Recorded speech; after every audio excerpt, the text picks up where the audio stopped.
সরিষার মধ্যে ভূত রেখে এই অন্তর্বর্তীকালীন সরকার কোনো কিছু অর্জন করতে পারবে না। নাগরের চাইতে অনেক বেশি ভয়াবহ এই প্রকোষ্ঠটি ছিল। আমি তাকে শুধু মৃত্যু গুহা বলে বলতে চাই, ডাকতে চাই। নির্দলীয় মুখপাত্র হিসাবে কাজ করছিলাম।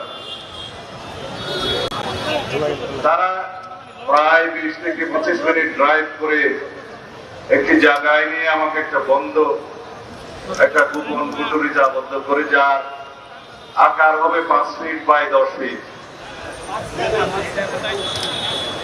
এবং সেই রুমে একটা ছিদ্র ছিল শুধু পেশাব পায়খানার সুবিধার জন্য, আর একটি পানির ট্যাপ ছিল নালার মতো জায়গা।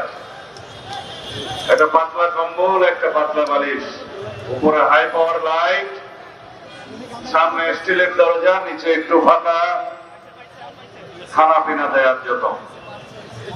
দরজার উপরে আরো একটু ফাঁকা ছিল বাতাস প্রবাহের জন্য, এবং বাইরে একটা পেডেস্টাল ফ্যান সার্বক্ষণিক চালু রাখত যাতে ভিতরে বাতাস ঢোকে।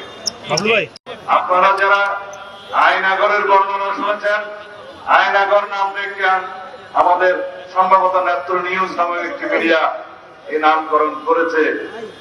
সে আয়নাগরের চাইতে অনেক বেশি ভয়াবহ এই প্রকোষ্ঠটি ছিল। আমি তাকে শুধু মৃত্যু গুহা বলে বলতে চাই, ডাকতে চাই।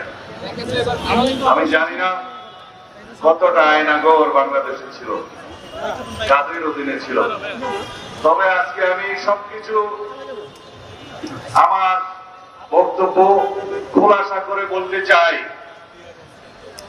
আয়নাগরের প্রধান খলনায়ক ছিল বেনজির এবং জিয়াউল হাসান।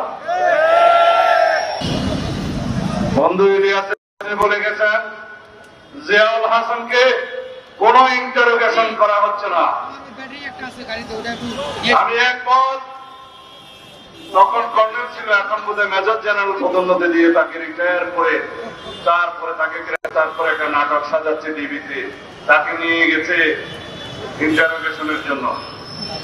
কয়দিন? আপনারা সংবাদতন্ত্রের বন্ধুরা কেউ কি জেনেছেন জিয়াউল হাসান আজ পর্যন্ত কারো কমের তার ভূমিকার কথা দায় স্বীকার করেছে? করে নাই।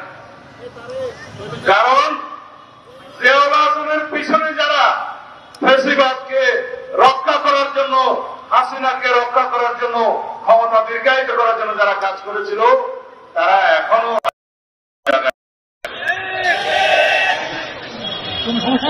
আমি বলতে চাই, সরিষার মধ্যে ভূত রেখে এই অন্তর্বর্তীকালীন সরকার কোন কিছু অর্জন করতে পারবে না। নাগরের চাইতে অনেক বেশি ভয়াবহ এই প্রকোষ্ঠটি ছিল। আমি তাকে শুধু মৃত্যু গুহা বলে বলতে চাই, ডাকতে চাই। বাংলাদেশে যত গুম খুন অপহরণ হয়েছে তার তথ্য দিতে সে যেন বাধ্য হয়। অন্যথায় জেনে রাখবেন, চাপ দিচ্ছে না সরকারের উপরে, ছাত্র জনতা এখনো আন্দোলনে আছে, তাদেরকে নিয়ে যথাযথ ইন্টারোগেশন করা হবে। বেনজির এই গুম খুনের জন্য একজন মহা খলনায়ক, হাসিনার দুঃশাসন টিকিয়ে রাখার জন্য যার ভূমিকা ছিল অপরিসীম, সে এখন কোথায়? তার তথ্য প্রকাশ করতে হবে। তাকে যেখানেই আছে, পৃথিবীর যেই কোণাতে আছে, সেখান থেকে টেনে হেঁচড়ে নিয়ে এসে আমাদের কাছে সুবর্ণ করতে হবে। বাংলাদেশে তার বিচার করতে হবে। লিবি হারুন কোথায়? এই মনিরুল কোথায়? তাদেরকে জনতার সামনে উপস্থিত করতে হবে, গ্রেফতার করতে হবে, তদন্ত করতে হবে, ইন্টারোগেশন করতে হবে। শত শহীদের রক্তের অঙ্গীকার। আজান দিচ্ছে, আমি বন্ধ করলাম।